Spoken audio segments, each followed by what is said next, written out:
Đây, ăn đừng ai bắt.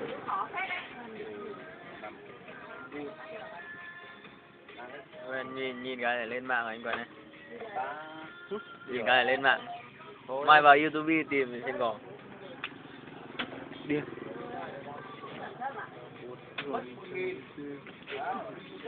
Cái gì không? Ai không có.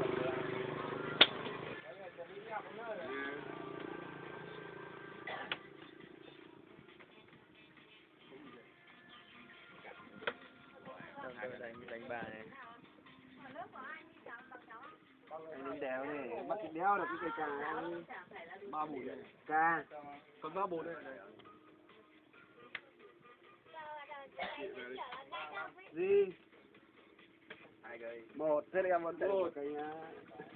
Anh ơi, anh cái ba này em được 7 đấy. Tao cái ba về tao đọc, tao về ca, tao về ngay nhất thành hai rồi ca thường này.